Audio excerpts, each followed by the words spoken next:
Princess Zarathel stood on the polished metal deck of her royal ship, watching the new guards line up for inspection. Her purple skin gleamed under the bright lights, and the crystal crown on her head caught the light as she moved. She was used to having the best protection in the galaxy. Today, she was meeting her new team. The first guard was a Krillian warrior named Thok. He stood 9 feet tall, with thick gray skin like armor and muscles that could crush steel. His red eyes glowed as he saluted.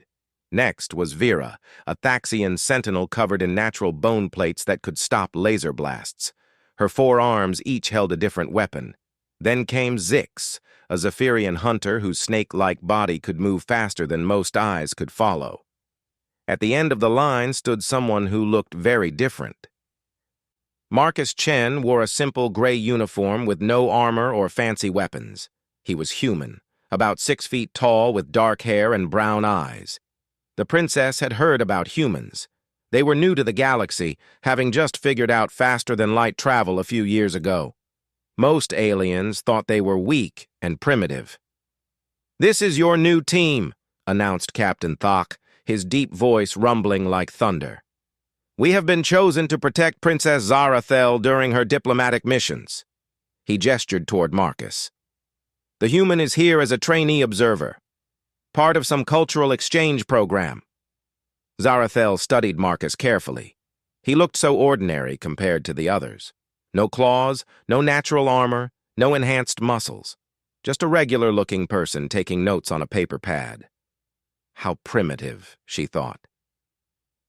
Most civilized beings used neural computers that connected directly to their brains. "What questions do you have about your duties?"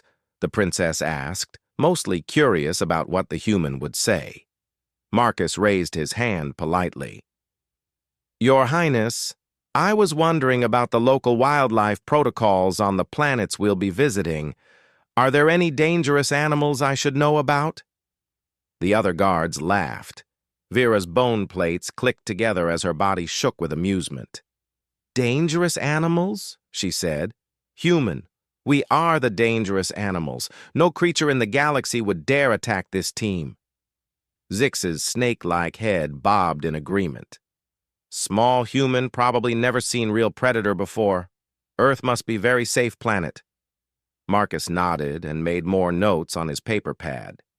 He didn't seem offended by their laughter. "I understand. I just like to be prepared for different situations." Captain Thok assigned duties to each guard. The Krillian would handle heavy combat, the Thaxian would manage defensive systems, and the Zephyrian would scout ahead for threats. Then he turned to Marcus. "Human trainee will observe from safe distance, maybe carry extra supplies. Try not to get in way of real guards." "Understood, sir," Marcus replied. He asked a few more questions about communication protocols and emergency procedures. Simple, basic questions that showed he was trying to learn. Nothing impressive. Over the next few days, as they prepared for their first mission, Zarathel watched Marcus interact with the crew. He was always polite, always asking questions, always taking notes. He helped wherever he could, even with small tasks like organizing supplies or cleaning equipment. The other guards mostly ignored him. The princess found herself curious about Earth.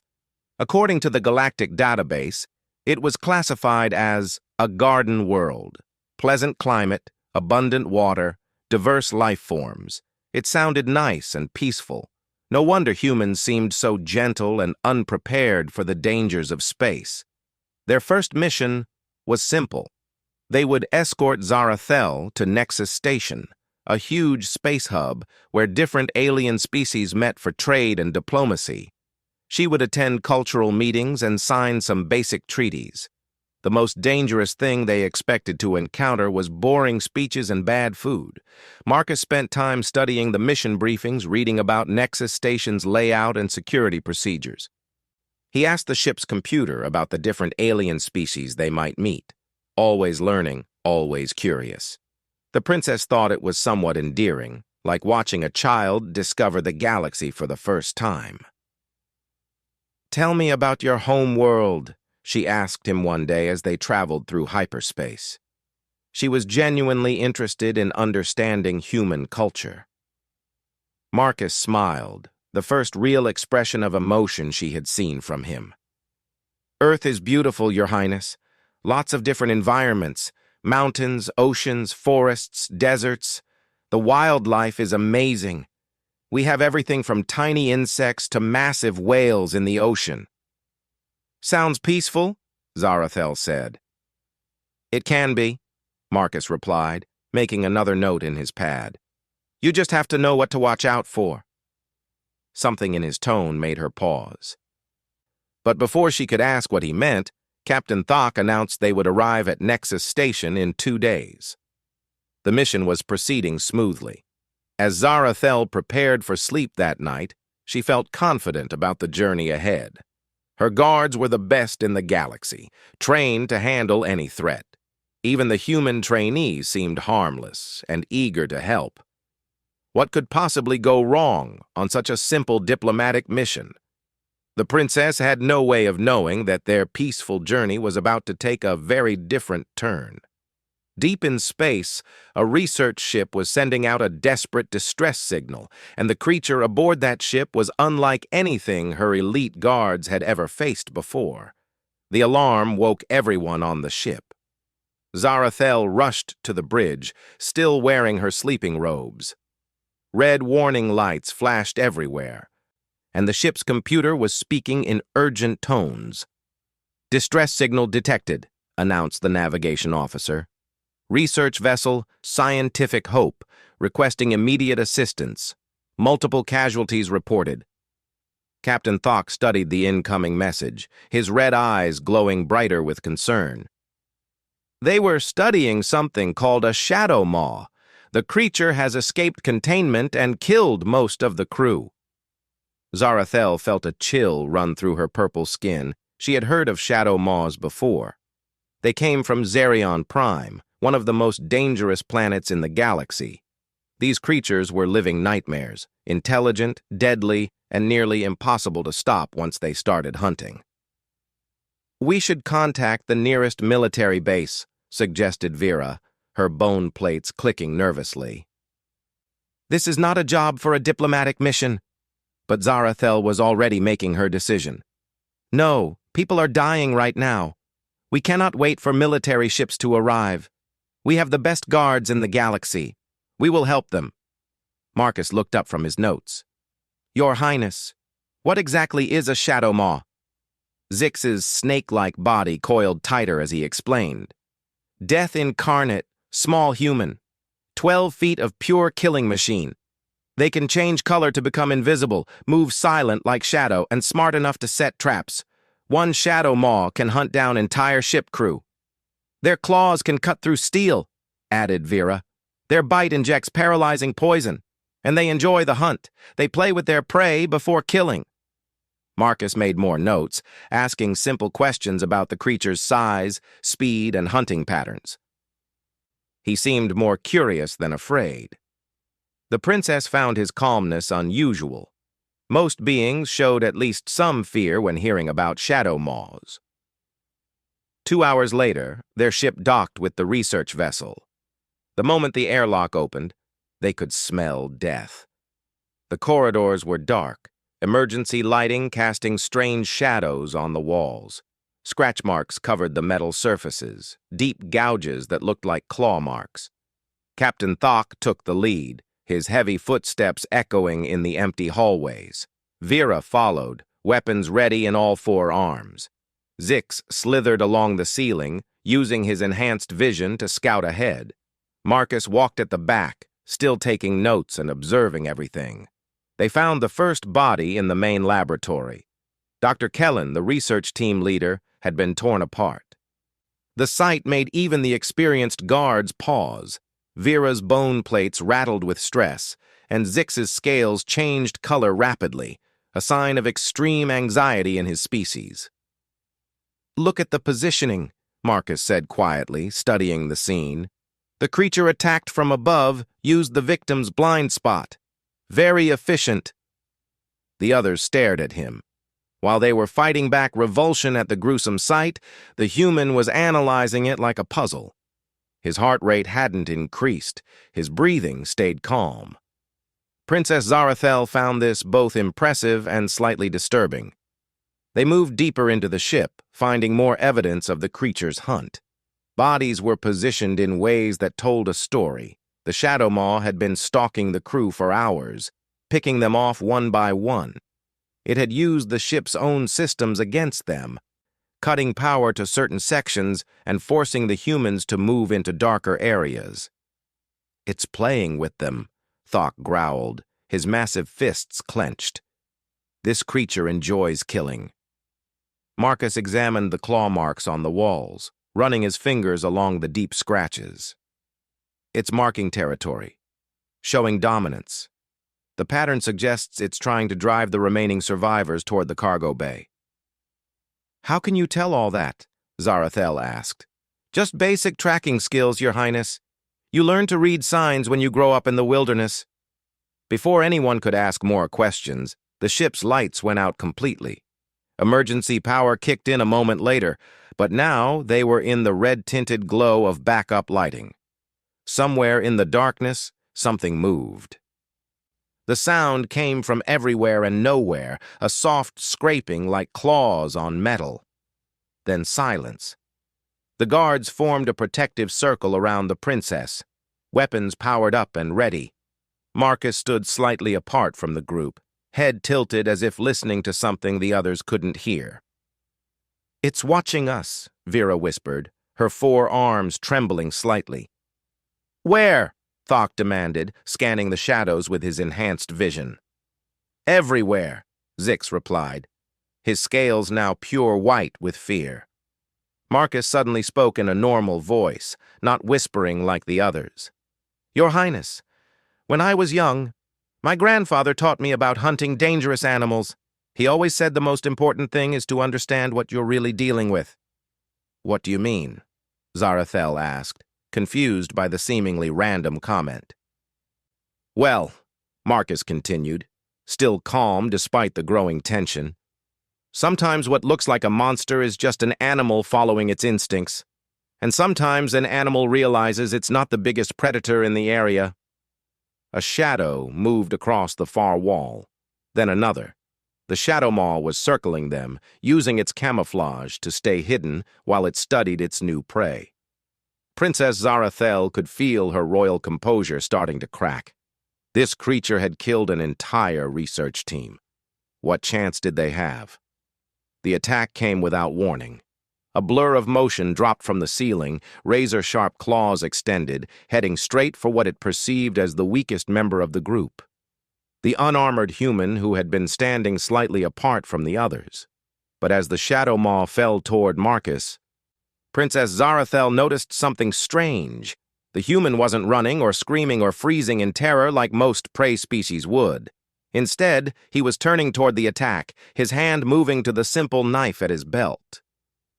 And for just a moment, in the red emergency lighting, she could have sworn she saw something predatory flash across Marcus's face.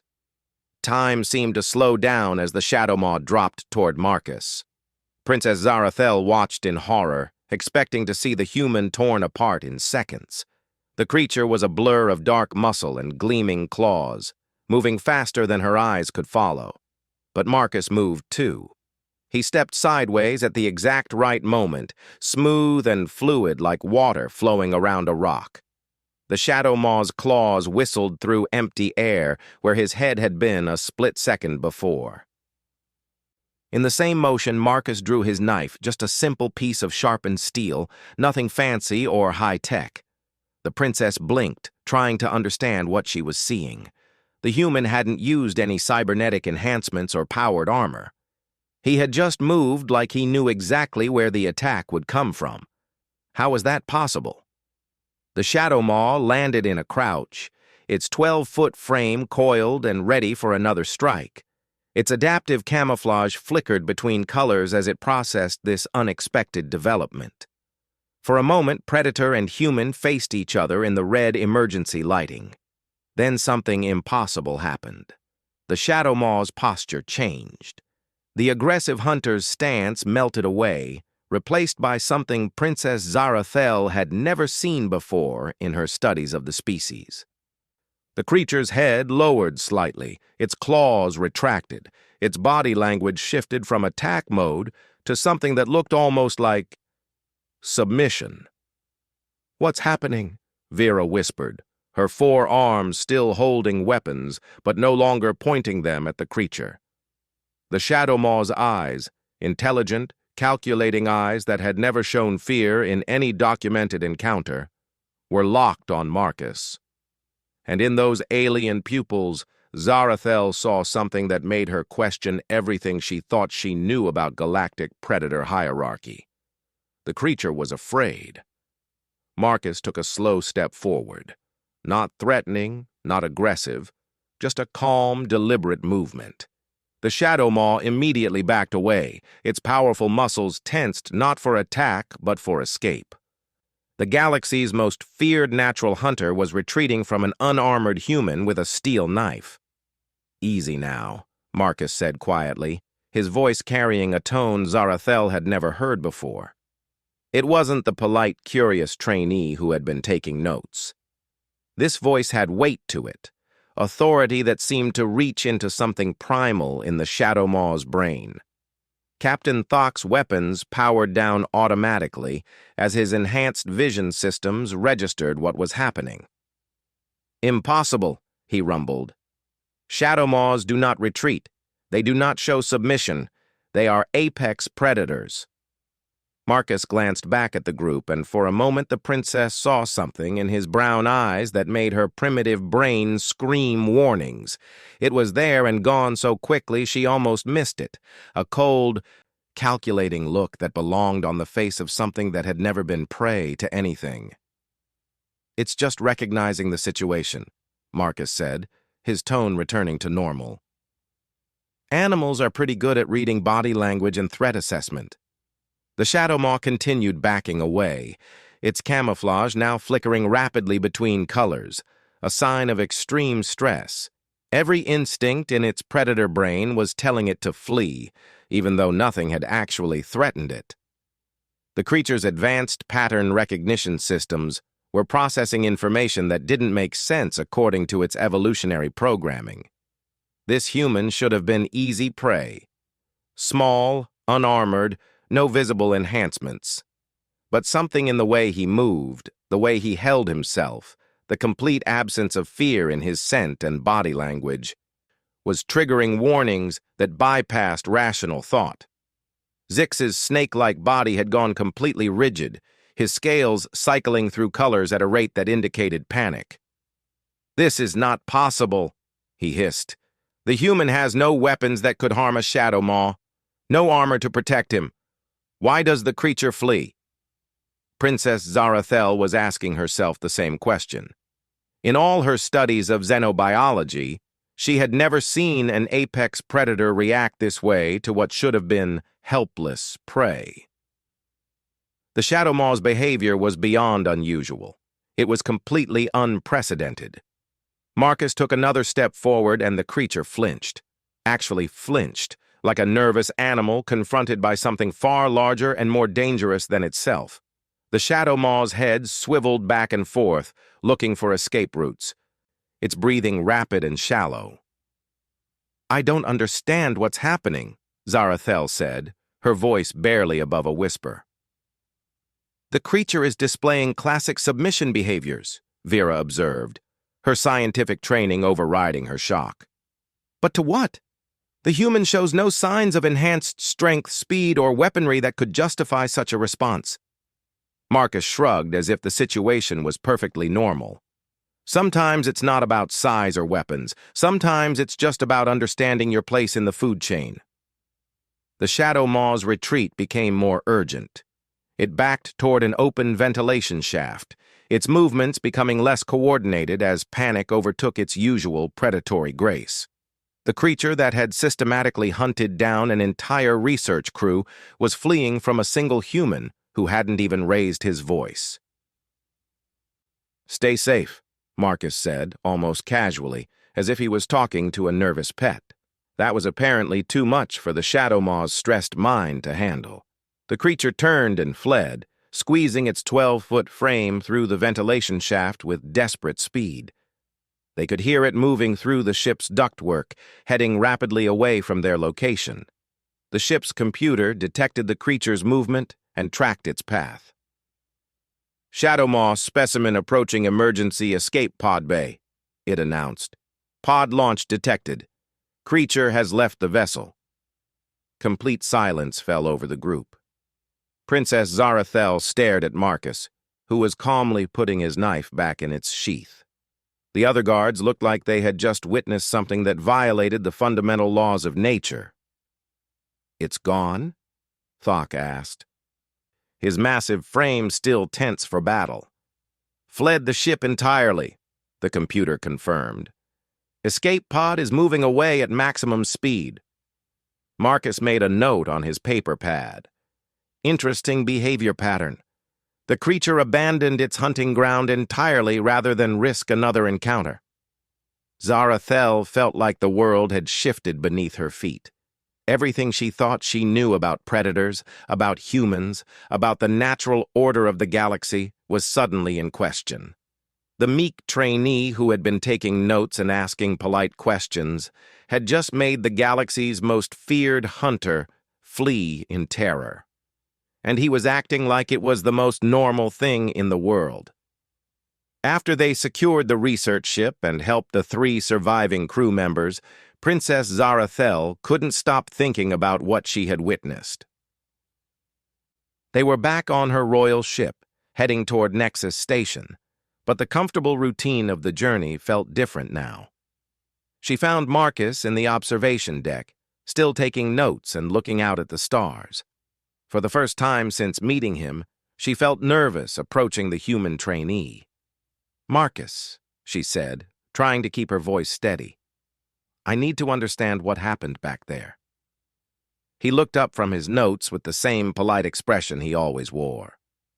"The Shadow Maw encounter, Your Highness? I'm not sure what you mean." "Don't!" she said sharply, her royal composure cracking. "Don't pretend it was normal. That creature has never shown fear before. In 200 years of recorded encounters, Shadow Maws have never retreated from anything. They fight to the death rather than show submission."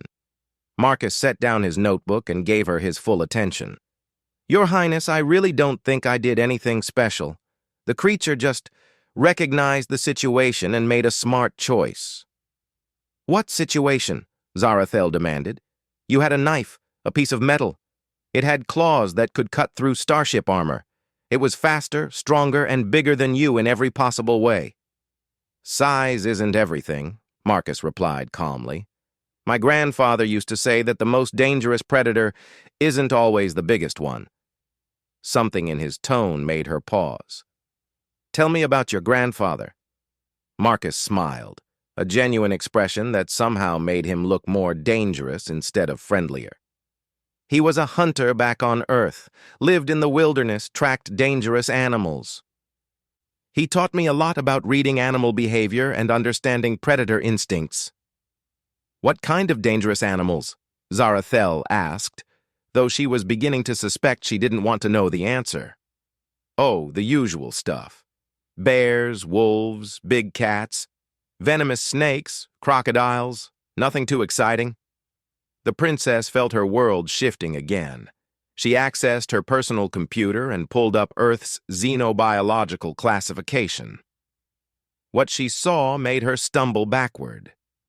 "Earth is classified as an extreme death world," she whispered, staring at the data.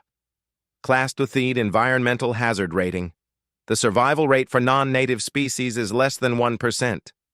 Marcus nodded casually. "Yeah, it can be pretty rough if you're not used to it, but it's home, you know."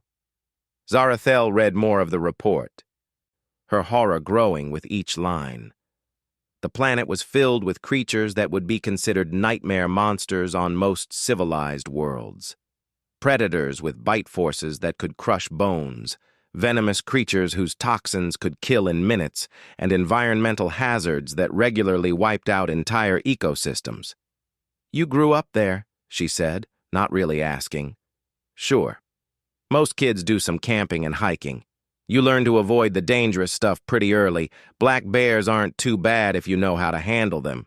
Grizzlies are trickier, and you really want to avoid surprising a mountain lion. Each casual comment hit the princess like a physical blow. The creatures he was describing so casually were apex predators that would terrorize entire planets, and he talked about them like minor inconveniences. The gravity, she continued reading, 1.2 times galactic standard, the atmospheric pressure, the radiation levels, the weather patterns. Takes some getting used to, Marcus agreed.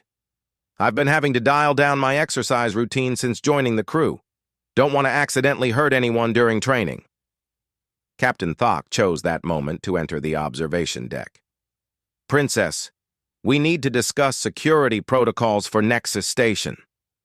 He paused, noticing the xenobiological report she was studying. What is that? Earth's environmental classification, Zarathel said weakly. The massive Krillian warrior leaned over to read the display. His red eyes widened, and his gray skin actually paled. This cannot be accurate. No species could evolve on a world this hostile. Oh, it's not that bad, Marcus said cheerfully. You just have to pay attention to your surroundings. Know what sounds mean danger. Understand animal body language. Keep track of seasonal patterns. Basic survival stuff. Thok stared at the human with new understanding dawning in his expression. Your species. You evolved as apex predators on a death world. I wouldn't say apex predators, Marcus protested. We're more like efficient survivors. We're not the strongest or fastest, but we're pretty good at adapting to different situations. Zarathel's mind was racing as more pieces fell into place. Humans had no natural armor, but they didn't need it because they were smart enough to avoid most threats. They had no claws or fangs, but they made tools that were even more effective. They seemed physically weak, but they had evolved on a world where only the most dangerous creatures could survive. Your endurance, she said suddenly. Your species can run for hours without stopping. That's not normal. Persistence hunting, Marcus explained. Sometimes the best way to catch prey is just to outlast it. Keep following until it gets tired, then move in for the kill. The casual way he described hunting down exhausted prey sent chills through both aliens. This wasn't the behavior of a peaceful species that had evolved in safety. This was the methodology of a predator so efficient it didn't need to rely on strength or speed. Your emotional bonding, Thok added slowly. Humans form stronger social groups than most species.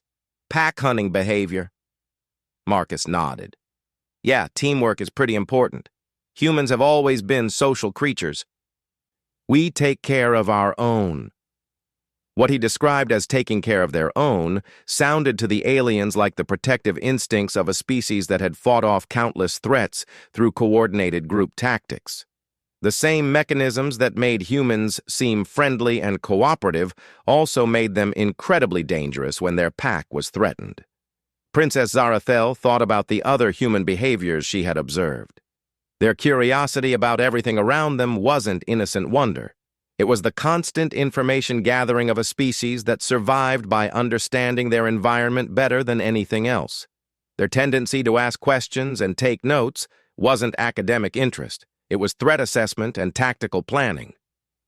Your species conquered a death world, she said, the full implications finally hitting her. Then you reached for the stars, and you did it all without anyone helping you. Marcus shrugged. We're pretty determined when we set our minds to something. Plus, space exploration seemed like a good way to find new places to live. Earth gets a bit crowded sometimes. The princess realized with growing alarm that humanity hadn't joined the galactic community as refugees seeking protection. They had arrived as a species so naturally adapted to conflict and survival that they didn't even recognize how dangerous they were. To them, the struggles that would destroy most civilizations were just normal challenges to overcome, And Marcus, the polite trainee who seemed so harmless, was a perfect example of this. He wasn't unusually dangerous by human standards. He was just an ordinary person who had grown up in an environment that would kill most galactic citizens within hours. The Shadow Maw hadn't fled from a superior predator. It had fled from something so far beyond its understanding of the predator-prey relationship that its instincts couldn't process what it was encountering. As this realization settled in her mind, Princess Zarathel began to understand that her species' first contact protocols with humanity might need some very serious revisions. The attack on Nexus Station began without warning. Princess Zarathel was in the middle of a diplomatic meeting when the alarms started screaming. Through the massive viewing windows, she could see enemy ships surrounding the station, black vessels marked with the red symbols of the hegemony. "All civilians to emergency shelters," announced the station's computer. "Hostile forces have breached the outer perimeter. Bioweapon containment has been compromised." Zarathel's blood ran cold. The hegemony was known throughout the galaxy for one particular horror. They used enslaved predator species as weapons of terror, creatures specially bred and trained to hunt down civilians, spreading panic and chaos before the main invasion began. Her guards rushed her toward the diplomatic quarters where they could establish a defensible position. Captain Thok took point, his heavy weapons powered up and ready. Vera's 4 arms held different defensive tools, while Zix scouted ahead using his enhanced senses. Marcus walked beside them, still carrying his notebook. He looked alert, but not panicked, which Princess Zarathel was beginning to understand was normal for his species. Humans apparently didn't waste energy on fear until they actually needed to fight. They made it halfway to safety before the first attack came. The hegemony bioweapon dropped through a ventilation grate directly into their path. It looked like a nightmare fusion of spider and wolf, 8 legs ending in razor claws, a mouth full of needle-sharp teeth, and eyes that glowed with artificial intelligence enhancements. These creatures were designed specifically to trigger fear responses in every known prey species. Thok opened fire immediately, but the creature was too fast. It bounced off the walls and ceiling, using its enhanced reflexes to avoid the energy blasts. Vera tried to establish a defensive perimeter, but the bioweapon was already among them, its claws striking faster than her armored plates could deflect. Zix attempted to use his speed to outflank the creature, but froze when it locked eyes with him. The artificial enhancements in the bioweapon's brain sent out pheromone signals designed to paralyze prey species with terror. Within seconds, all 3 elite guards were struggling against their own evolutionary instincts. The creature turned toward Princess Zarathel, recognizing her as the highest value target. Its enhanced intelligence calculated the perfect attack angle to cause maximum psychological damage before the kill. It crouched, preparing to leap. Then it noticed Marcus. The human had stepped slightly forward, placing himself between the creature and the princess. He hadn't drawn his knife or raised his voice. He was just standing there, watching the bioweapon with calm interest. No fear scent, no stress hormones, no prey responses at all. The creature's artificial enhancements began sending error signals. Its targeting systems couldn't classify this being according to standard predator-prey categories. Every behavioral pattern in its programming said this should be easy prey, but something deeper in its modified brain was screaming warnings. Marcus tilted his head slightly, studying the bioweapon like he had studied the Shadow Maw.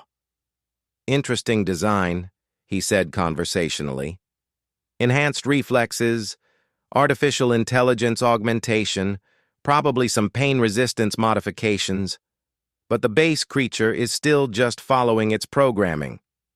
The bioweapon's glowing eyes flickered with confusion. Its enhanced intelligence was advanced enough to understand language, but the lack of fear in the human's voice didn't match any behavioral patterns in its memory banks. "The problem with creating perfect predators," Marcus continued, still in that calm, analytical tone, is that you have to program them to recognize threats, and sometimes they recognize things you didn't expect. Princess Zarathel watched in amazement as the bioweapon began displaying the same stress behaviors they had seen in the Shadow Maw.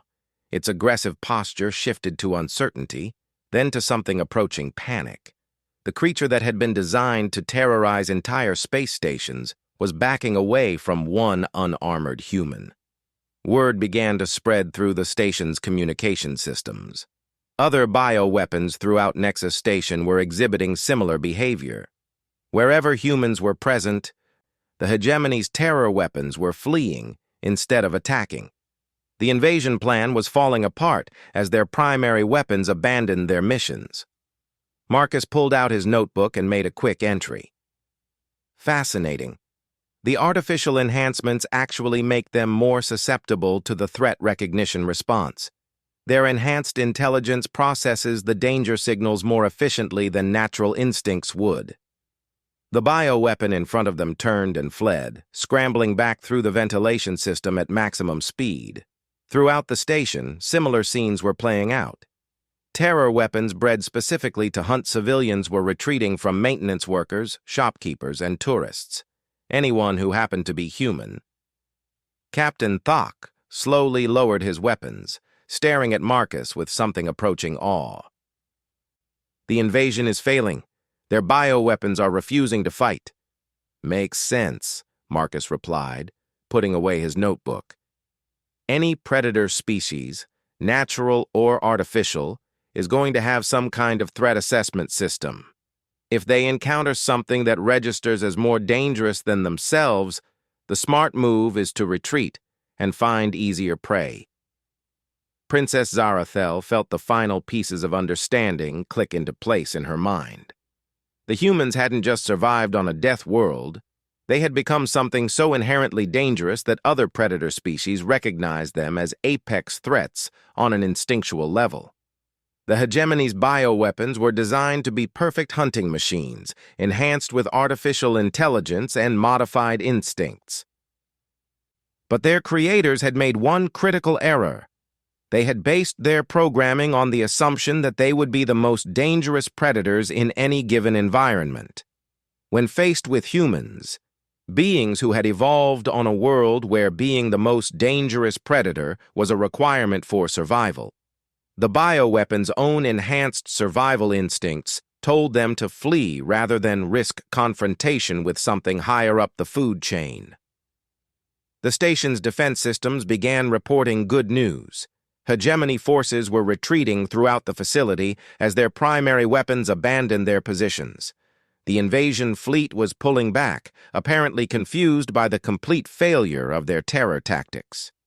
As they made their way to the emergency command center, Princess Zarathel noticed other humans around the station. They were going about their business with the same calm efficiency Marcus had shown. Shop workers were helping evacuate civilians, maintenance crews were repairing damaged systems, and security guards were organizing defensive positions. None of them seemed particularly worried about the bioweapons. They treated the situation like any other emergency, something to handle with practical solutions rather than panic. It occurred to the princess that for a species that had survived on a death world, a space station invasion was probably not even among the top 10 most dangerous things they had experienced. "Marcus," she said as they reached safety, "I need to ask you something important. When your species makes contact with new civilizations, do you always send your most harmless representatives first?" He looked puzzled by the question. "Well, sure. We wouldn't want to scare anyone. Earth's diplomats are usually pretty peaceful people. Scientists, explorers, cultural experts, people who are good at making friends." Princess Zarathel realized with a mixture of amazement and terror that Marcus, the human who had single-handedly broken a military invasion by existing in the same space as the enemy's weapons, was considered a peaceful, harmless representative of his species. If this was what humans considered non-threatening, she couldn't imagine what their actual warriors must be like. As Nexus Station returned to normal, and the hegemony fleet disappeared into hyperspace, Princess Zarathel began composing a very urgent message to her government's xenobiology department. Their protocols for interacting with humanity were going to need some major revisions.